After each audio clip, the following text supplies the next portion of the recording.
Donc, veuillez s'il vous plaît dire le numéro de votre équipe. 1, marketing 10. All right. Donc, vous avez 15 minutes pour la présentation. Je vais vous montrer le temps au 7, 4, 2 et ainsi que 30 secondes. Je ferai le décompte des 10 dernières secondes avec mes doigts et j'afficherai sur ce même carton le mot indiquant fin. Une durée de 5 minutes chronométrique suivra. Après les 5 minutes, j'annoncerai la fin de celle-ci. Si vous êtes en train de répondre à une question, veuillez brièvement finir. Vous ne devez en aucun temps dévoiler la provenance de votre cégep sous peine de disqualification immédiate. À tous les observateurs, le silence vous sera demandé tout au long de la présentation et la période de questions. Si vous désirez applaudir, vous devrez attendre à la fin de la période de questions. Vous ne devez en aucun temps dévoiler la provenance de l'équipe présente. Aucune entrée ni sortie de la salle n'est permise durant la présentation ou la période de questions. Veuillez éteindre la sonnerie de vos téléphones. J'inviterai maintenant les juges à se présenter et vous pourrez ensuite commencer la présentation. Bonjour, Marco Diard, du Conseil québécois de la population.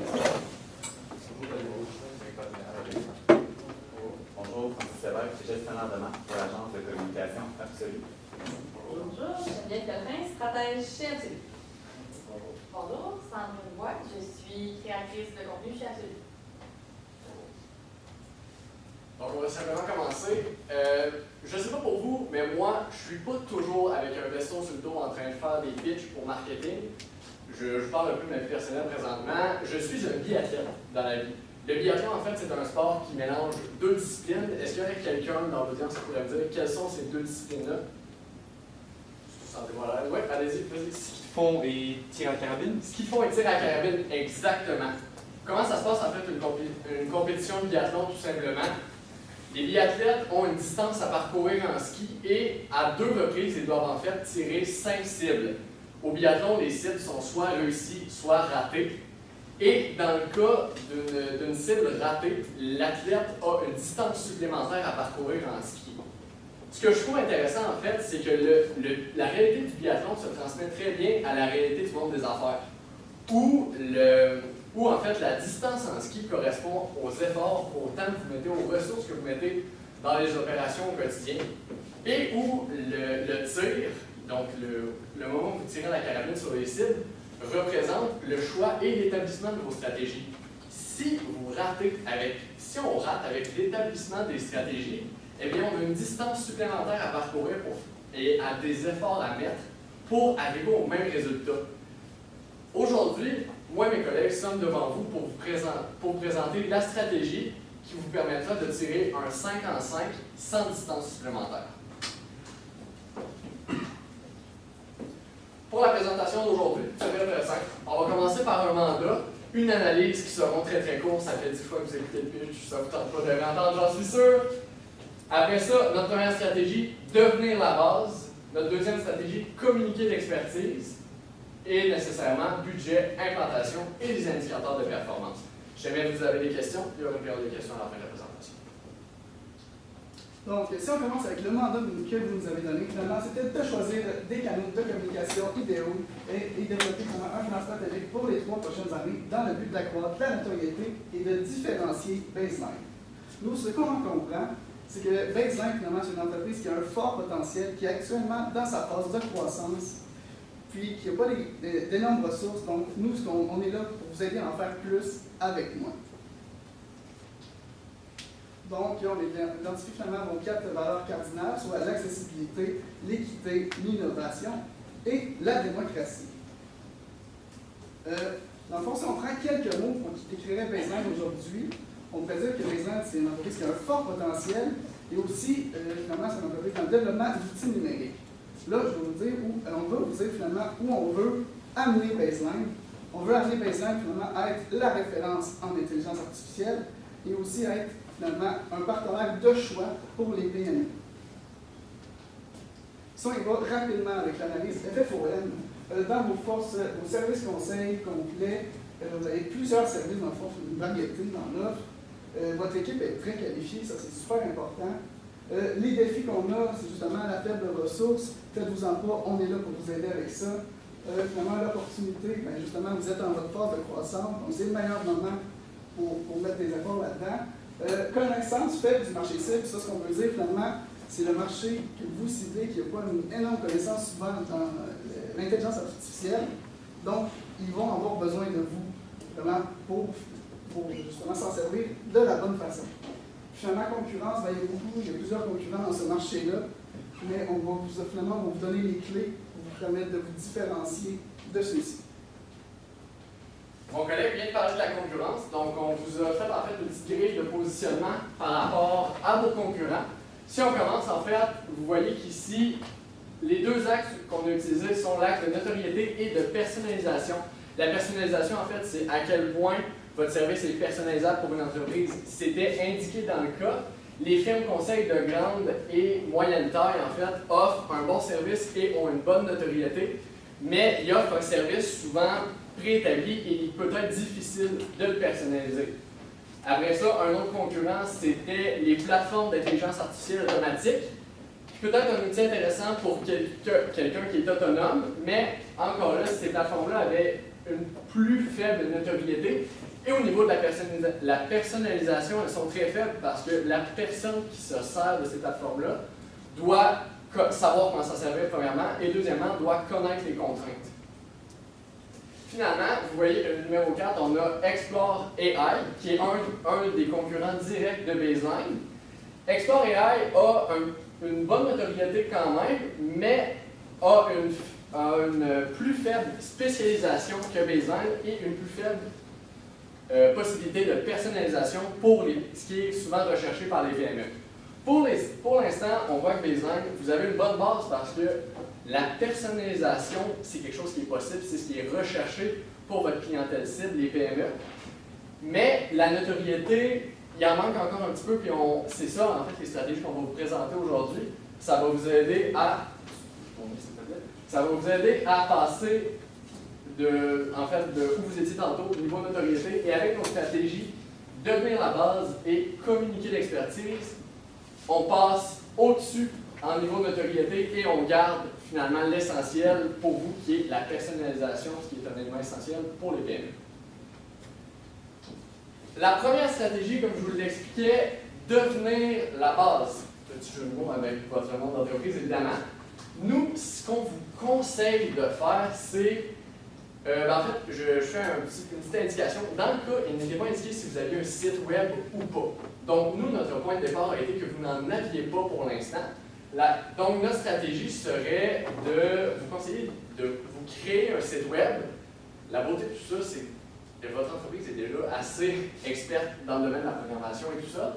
Donc, au niveau des ressources, il n'y aura pas énormément d'investissement à faire à ce moment-là.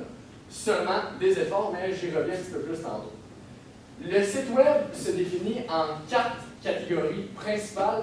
Premièrement, l'équipe, la section qui est souvent nommée à propos de nous. Le monde de l'intelligence artificielle, c'est un monde, comme mon collègue l'expliquait tantôt, où il y a peu de connaissances et les gens recherchent beaucoup d'informations. La base, en fait, de ça, c'est d'établir une confiance, de prouver, en fait, pourquoi est-ce que le personnel de Baseline, les gens qui travaillent chez Baseline, pourquoi c'est des experts dans leur domaine. Donc, l'onglet « L'équipe » est présent pour montrer l'équipe, prouver votre expertise et également mettre des visages avec des photos, des choses comme ça sur les noms. Ça aide toujours à mettre en confiance ses clients. Par la suite, info. Vous avez la clientèle de Baseline est principalement en fait des PME, donc des entreprises. Mais nous, ce qu'on voulait faire, c'est aller en fait chercher de la notoriété, chercher de l'influence du grand public. Et comment est-ce qu'on peut faire ça? C'est en donnant de l'information. Comme on l'expliquait tout à l'heure, l'intelligence artificielle est un domaine où les gens ne comprennent pas nécessairement encore comment ça fonctionne. Donc la recherche, en fait, si vous recherchez une information dans la vie, la plupart, en tout cas moi personnellement, je me sers de Google. Il est rare que je me rende à la bibliothèque pour aller sur une encyclopédie. Donc, un site web présentant l'information style Wikipédia pourrait créer de l'achalandage sur votre site web et en même temps créer de la notoriété sur votre entreprise. Par la suite, l'actualité. Il est important de mettre en valeur votre entreprise sur votre site web. Donc, il est expliqué dans le cas que vous aviez déjà fait un contrat avec Beneva et avec Limoilloire, Je ne sais jamais si je le prononce bien, je suis désolé. Vous avez déjà fait 2 contrats qui avaient très bien été et des articles avaient été publiés à propos de ça. Donc, de mettre en avant ces articles-là sur votre site web, c'est toujours intéressant. Finalement, l'aspect formation. Il est indiqué dans le cas que ce n'était pas une priorité l'aspect formation pour l'instant, mais on croit que c'est vraiment l'axe que vous devriez utiliser, puisque comme je l'ai expliqué tout à l'heure, l'intelligence artificielle n'est pas un domaine très connu de la plupart des gens, et d'établir une relation de confiance par la formation avec les clients potentiels, c'est le meilleur moyen de les convertir comme clients. Donc, nous, ce qu'on vous conseille de faire, c'est simplement d'offrir des formations qui agiront comme première rencontre avec les potentiels clients. Cette offre-là pourrait être faite sur votre site web, évidemment. On va vous montrer comment on va intégrer tout ça par la suite. Pour ce qui est de la stratégie communiquée d'expertise, donc premièrement, on vous suggère de massivement investir dans le référencement. Comme on l'a dit tantôt, quand on veut avoir l'information sur lui, on va regarder sur Google, intelligence artificielle, comment ça fonctionne, qu'est-ce que ça fait. Donc, le but, c'est d'arriver en premier dans la recherche, donc il va falloir nécessairement payer, commencer cette arrivée-là en premier. Ensuite, pour ce qui est des publicités en ligne, on vous conseille d'avoir juste des bannières, que ce soit sur des sites web ou des réseaux sociaux, pour en fait minimiser les coûts. Donc, comme vous l'avez dit, vous avez des ressources limitées. Donc, vraiment se concentrer sur le référencement. Ensuite, pour ce qui est de l'événement, vous êtes déjà dans des conférences, vous êtes déjà assez connu, vous avez déjà de l'expertise. Donc, on vous conseille de continuer de cette manière-là. Et cette présence à des événements, c'est un peu une vitrine pour l'entreprise, donc de créer des contacts avec des potentiels clients, des potentiels acteurs du marché. Et donc, c'est là où vient LinkedIn dans le jeu, avoir des LinkedIn pour pouvoir connecter avec ces futurs clients-là, donc que ce soit pour les employés et pour l'entreprise. Au niveau du budget, comme je vous parlais tantôt, il y a vraiment 2 différenciations à faire au niveau du budget. Que ce soit, premièrement, le budget effort et le budget financier. Premièrement, tout ce qui est, je vais les mettre dans la même catégorie, rédaction, marketing et publicité web. Notre agence se fera un grand plaisir de vous aider là-dedans, de vous accompagner là-dedans. On trouve que vous avez une entreprise dynamique avec des belles valeurs et on aimerait ça devenir un partenaire avec vous dans ça. Donc, la rédaction, marketing et la publicité web seront des éléments où il y aura plus d'investissement financier. On parle d'un... Bon, excusez-moi, les couleurs vues d'ici, ce n'est pas merveilleux. On parle d'un 10% au niveau de la rédaction marketing et d'un 15% au niveau de la publicité web. Par la suite, les événements et la formation seront les éléments qui prendront vraiment plus d'efforts, donc de ressources, de personnel, de temps. Pour les formations, on prévoit un 20%, question d'avoir une présence de qualité, question d'offrir des formations de qualité. J'ai fait un petit switch, je viens de m'en rendre compte malheureusement, on va recommencer. Pour les événements, question d'avoir une présence de qualité lors des événements, on investit un budget de 25%, mais c'est pour magasin. Et finalement, pour les formations, question d'offrir des formations de qualité et de vraiment prendre le temps individuel avec chaque personne formée, on investit un 20% de budget. Donc, pour ce qui est de l'implantation, il y a un plan sur 3 mois et sur 3 ans. Donc, pour les 3 premiers mois, ça serait très important de lancer directement le site, que ce soit avec à propos, l'actualité de votre entreprise. Ensuite, commencer les publicités en ligne, que ce soit le référencement et les bannières. Et ensuite, une présence sur LinkedIn, comme j'ai dit, donc de vos employés et de l'entreprise. Par la suite, après 1 an, on prévoit préparer déjà les types de formation, déjà sonder vos clients, déjà des clients que vous avez déjà eus, pour savoir quels sont leurs besoins, qu'est-ce qu'ils attendent, qu'est-ce qu'ils recherchent d'une formation. Donc, après 1 an. Ensuite, après 2 ans, on prévoit une assez bonne croissance donc, de votre demande. Donc, il va falloir agrandir l'équipe. Comme il était mentionné dans le mandat, vous aviez 2 membres qui étaient externes, qui étaient quand même, qui avaient aussi une bonne expertise dans le domaine. Donc, les engager pour pallier à cette demande-là. Et aussi avoir une personne à temps plein sur les réseaux sociaux et sur les sites web, donc, parce qu'on pense qu'il va y avoir une assez grande demande à ce sujet-là. Finalement, après 3 ans, donc, redéfinir les objectifs pour une vision plus à long terme, à 5 à 10 ans, et ensuite avoir un point de contrôle sur les différents moyens qu'on a mis en place. Ensuite, pour ce qui est des indicateurs de performance, pour le site web, en fait, on va viser finalement une augmentation d'achalandage du site web de 20% par année, finalement, on continue à chaque année. Ensuite, le nombre de soumissions qu'on va recevoir, pour la première année, on veut avoir 25% de plus. Et pour la 2 et 3e année, finalement, on veut encore ajouter à ça un 10% à chaque fois. Le nombre d'événements, première année, on veut vraiment participer à beaucoup plus d'événements. Finalement, on va augmenter ça de 30%. Et encore une fois, de 2 à 3 ans après ça, 10% à chaque fois. Ensuite, finalement, le nombre de formations, en fait, il n'y a pas de nombre exact aussi du nombre de formations. Nous, ce qu'on vise finalement, c'est à partir de ces formations-là, on veut 25% de taux de conversion. En fait, les gens qui vont suivre votre formation, qui vont vouloir par la suite être vos clients. Donc finalement, si on conclut tous ensemble, on cherchait à aller trouver de la notoriété finalement de l'entreprise avec un site web qui devient une référence au niveau de l'information pour l'intelligence artificielle et qui présente votre entreprise, qui accompagne également. De plus, les formations mettent en valeur l'accompagnement que vous faites auprès de vos clients et avec des communications principalement sur Google Ads pour que votre site d'information soit vraiment en top des résultats à chaque fois et avec LinkedIn vraiment pour développer votre réseau et devenir des experts dans le domaine. On pense que notre stratégie a vraiment toutes les clés de votre succès. Merci beaucoup pour votre écoute. Est-ce qu'on a des questions? Oui.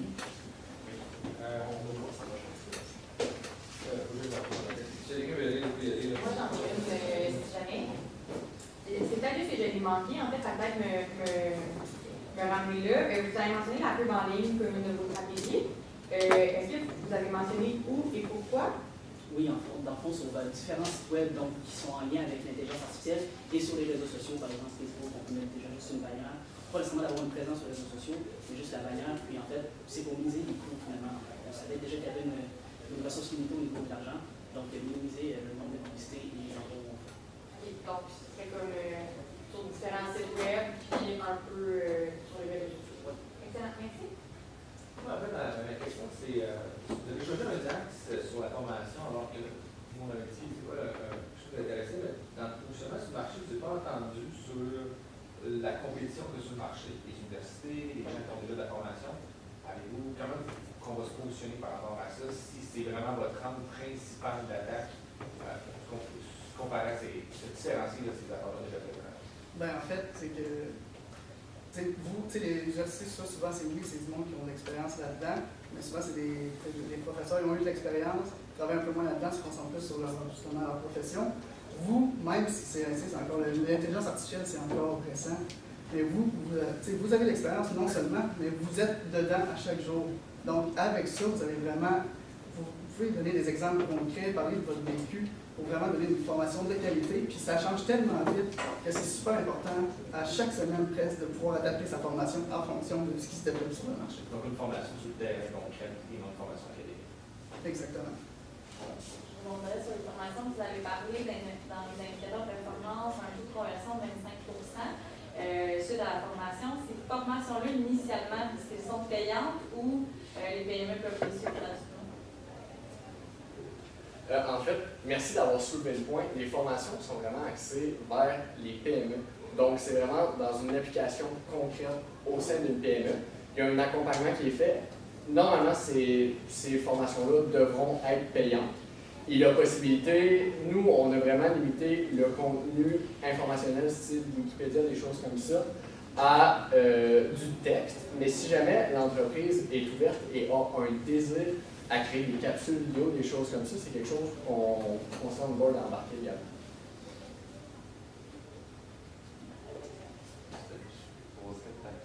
Oui, ben moi, je vous ai entendu sur le modèle d'affaires qui est la coopérative dans ce contexte-là. Je me disais comment et où positionneriez-vous le modèle de l'affaires? Comment le mettre de l'avant, considérant que c'est quand même une force organisationnelle de l'entreprise? Ben, je pense que je vais répondre à cette question-là. Personnellement, je suis administrateur au sein du réseau des coopératives, donc déjà une bonne connaissance à ce niveau-là. C'est vraiment vers l'axe des valeurs coopératives, simplement. Donc, que ce soit l'accompagnement et l'entraide, finalement, c'est là que les formations vont venir nous aider parce que on va offrir c'est là que les formations vont venir faire la promotion des valeurs coopératives, excusez-moi. Parce qu'on va offrir de l'information, on va offrir gratuitement, à un certain point, de l'information aux personnes qui sont à la recherche de celle-ci. Mais si on souhaite vraiment avoir un accompagnement et vraiment développer l'intelligence artificielle et tout ça au sein d'une entreprise, mais là, on va les accompagner nécessairement. L'entreprise, il faut qu'elle soit rentable, donc restons dans le lieu 1. Est-ce que ça répond essentiellement à la question? Parfait, merci. Il reste une 5. 1 minute 5? Ouais. Je vais te poser une dernière question. On parle beaucoup de ressources limitées, j'entends beaucoup dire ressources financières, ressources humaines aussi limitées. Si j'ai à choisir dans ce que vous proposez une action en priorité, laquelle vous me recommandez? Pourquoi? Vas-y. Ça serait la création de site web. Premièrement, parce que vous avez une expertise un peu dans le milieu de la programmation, donc ça serait le plus facile à implanter rapidement et que vous avez déjà, comme je dit, une équipe qui est déjà formée là-dedans, donc il n'y a pas besoin de recrutement supplémentaire là-dessus. Puis la partie de rédaction, comme on l'a dit, elle peut se faire avec vous autres, donc il y aurait un travail à faire en commun.